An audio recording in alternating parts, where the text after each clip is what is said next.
Night gathers, and now my watch begins. Night gathers, and now my watch begins. Oh, we're here to break down the Night's Watch. Founded during the Age of Heroes. 8,000 years ago. Stood for thousands of years. They were called the Black Brothers. People knew that had joined. They would say, you've taken the black. They're one of the oldest surviving institutions. Drawing from the fall of the first men all the way to the Andals. They fought the others, they were called, which included at times the land of always winter. This was a huge battle, what they called Battle of the Dawn.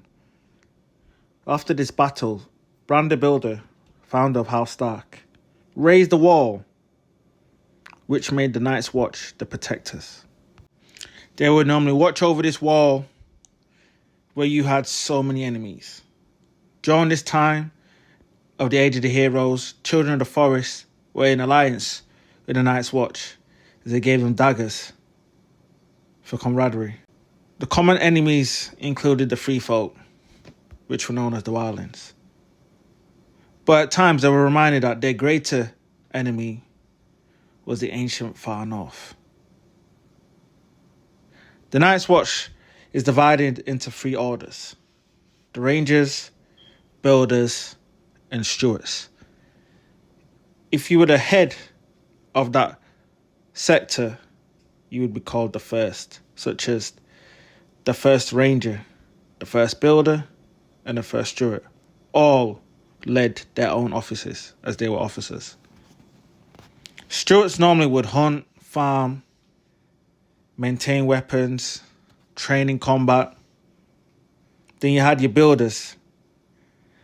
They would tend to the wall, make sure the maintenance was right, watch out for cracks, structural issues, repair, dig tunnels.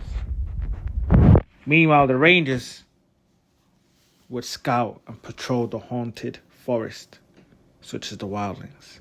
Brendan Stark was known as First Ranger in the Game of Thrones book. Some that included in the Night's Watch were Septons, Maesters, Sailors. Some even came all the way from Essos. When it came to politics, the Night's Watch had to be neutral, honouring all kings but serving none. They had horn strategies during those times. A single blast was a Ranger. Two, more likely, were Free Folk, the Wildlings. If there was three, they were the others, which were probably more terrifying than other horn blows. At times, there was friendships made between the Free Folk and the Night's Watch, such as Craster. In Game of Thrones, you see Craster's Keep and how he invited the Night's Watch now and then. The Lord Commander is the supreme authority on order for the Night's Watch. They remain in office as commander until they die. This is voted for everyone.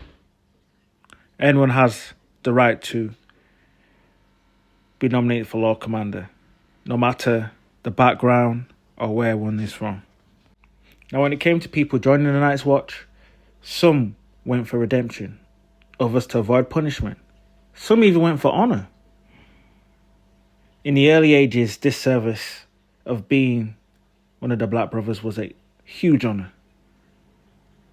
But during the years, later on it had lost its prestige, as it became an alternative for punishment, or a refuge for those that were disgraced, that were criminals, and those unwanted.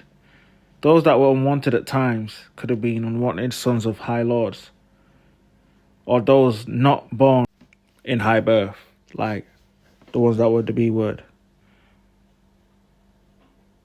If one didn't commit to their vows of the Night's Watch and deserted, this was punishable death. Night's Watch had a vow to not marry, have no kids, and remove their family ties. The Night's Watch vows were done either in the sept of the castle or for those that were religious in a heart tree. Normally, your crimes and all the debts were forgiven once you had joined the Night's Watch. 996 Lord Commanders occurred before Mormont, who was the Lord Commander at the beginning of Game of Thrones. At the time, the Night's Watch really prospered under Bran the Builder, who gave land. Queen Alicent Targaryen, the wife of King Jaehaerys Targaryen, doubled the size of the gifts.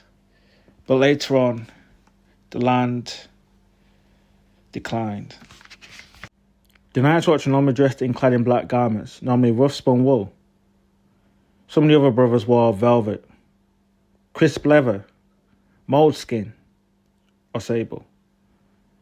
The Night's Watch were either called crows or black crows at times, which were before looked as upon insults but became a name that they used to bear.